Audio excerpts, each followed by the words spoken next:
where we are looking at making 30 million every 50 hours. 30 million every 50 hours. Wow. Okay. Yeah, I believe that we're going to do it. Mm-hmm. It's done. These people to be out. I know the aftermath of that. I mean, infrastructure, there are still some people there who are stranded in Messina. Ndipereke moni kwa Malawi onse pa dziko lonse lapansi. Padutsa masiku asanu ndi awiri komanso kuphatikizirapo anayi kapena kuti sabata imodzi ndi masiku anayi 11 days chichokereni mdziko la South Africa mizinda iwiri, mzinda woyamba Durban komwe tidakaona amalawi amene amasonkhana pamalo otchedwa Durban Drive-In. Ndipo tachoka kumeneko tidafikanso mu mzinda wa Johannesburg pa 30 June limene linali tsiku limene amalawi ambiri komanso anthu ena mchigawo chino cha Africa kuphatikiza ku Zimbabwe, ku Mozambique ndi mayiko ena oyandikana amachita nalo mantha zedi pa 30 June. Ife tidafika mu mzinda wa Johannesburg kumene tidakasonkhanaso limodzi ndi amalawi amene anali ku Standing Hill panja pa office ya kazembe wa dziko lino kumeneko.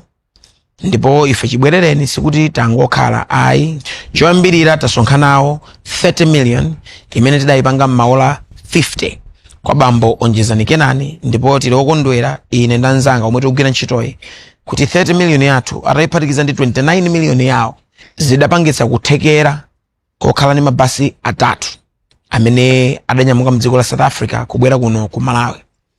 Ndipo titabwera kuno tidaganiza kuti tipitirizebe chifukwa ife tili ndi ija pa Chingereza amati target kapena pali ndithu ndime imene tikufuna tikwanitse. Ndipo ndime imeneyo ndi 1 billion. Chifukwa boma la Malawi lidanena kuti ntchito yonseyi kuti itheke pafunika ndalama zokwanira 28 billion. Ndipo ife tidanena kuti ife tichitapo 1 billion.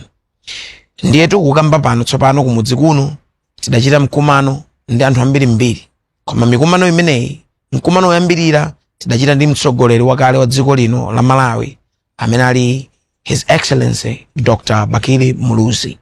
Ndipo tinacheza kwambiri kukambirana komanso anali ndi kumvetsetsa kwatsopano kwa zimene zikuchitika kumeneko chifukwa amazimvano pakamwa pa munthu wokuti anali momo mukampumo osangoti pa TV kapena pa wireless kapena matsamba amchezo koma kwa munthu wokuti anakalowa ndithu mkampumo. Ntafotokozera Dr. Muluzi achita ndithu zamphamvu. Dr. Muluzi anatipatsa ife thandizo lokwanira 10 million Malawi kwacha zimene zawapangitsa kuti His Excellency Dr. Bakili Muluzi akhale munthu oyambirira pamwamba pa mayina amene tinawo amene apereka ndalama zambiri kuposa aliyense. Komanso anali ndi mawu oyankhula ndi inu amalawi omwe muli pa dziko lonse lapansi. Tamvanizi. Tukoze kwambiri Patience na Madingu amene anatenga nthawi kupita ku South Africa, anapita ku Durban ukaendera anthu amene aja amene amakutita ndi anakamba nawo ndikuwalimbikitsa ena mayonse kunabwera kumudzi. I think ntchito ngati imeneyo ife amalawi tizikhala ndi mtima wothandiza wopereka.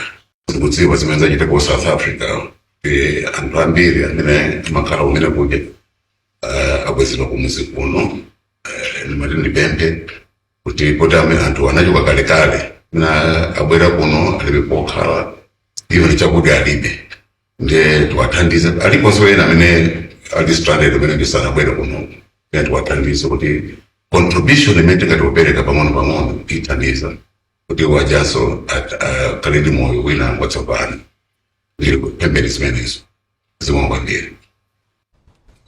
Nditachoka kucheza ndi Dr. Muluzi ndinapitanso kukacheza ndi anthu ena abungwe lija amati Gift of the Givers.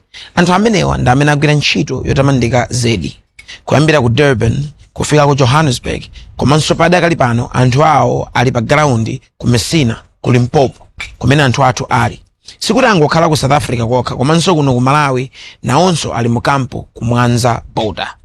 Ndipo anthu amenewa ntchito yawo apereka chakudya, apereka madzi akumwa komanso apereka matenti amene tikumaona m'makanema. Mmene muja ndi mmene anthu akukhala a Gift of the Givers ndi amene agwira ntchito imeneyi. Titapita ku maofesi awo ku Maselema kuno ku Blantyre tinacheza nawo bwino zedi ndipo tigwira nawo ntchito limodzi ndipo tikuyembekeza kuti likamafika lachiwiri likubwerali ife tikhala talowa mu camp yakumwanza ndipo tikhalamo maola 50 amene tikunena pa chizungu kuti streaming hours 50 hours amene ali masiku awiri komanso maola awiri 2 days 2 hours.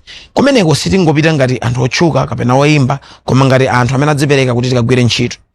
Mu camp mmakhala ntchito zambiri, mmakhala anthu ogawa chakudya, mmakhala anthu onyamula katundu komanso anthu ochingamira anthu amene akubwerawo.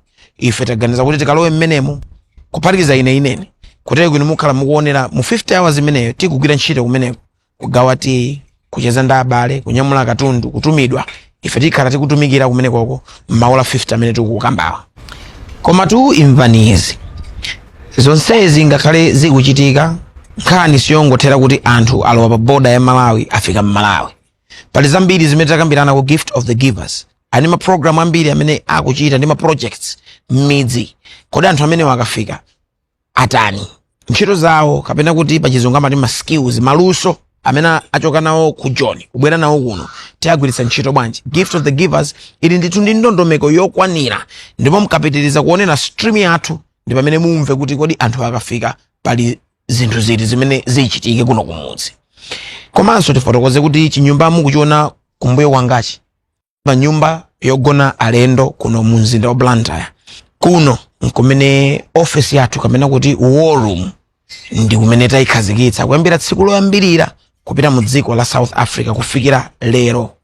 Ndipo zambiri tamvani kwa oyang'anira malo ano pa chizungu amati General Manager, CEO wa Tourism Board ya muno mu Africa. Mchicho chomveka bwino kunena kuti wapa mpando wankulu wa anthu amene amayang'anira zokopa alendo muno mu Africa amene ndi Rami Wahidi anali ndi izi kukuzanira. Good afternoon, everyone. We have seen the efforts has been done by Namadengo and his team. The efforts has been done by the government of Malawi as well. We really felt like we have to come in and also contribute into the efforts that has been done by you guys. So Amaryllis Hospitality Group with Amaryllis Hotel is happy to contribute a value of about 14,950,000 kwacha for the ground team here. And we are going to support you guys as much as you need the support. I have called my colleagues in African Tourism Board, and as many people they know in Malawi that I'm the CEO of African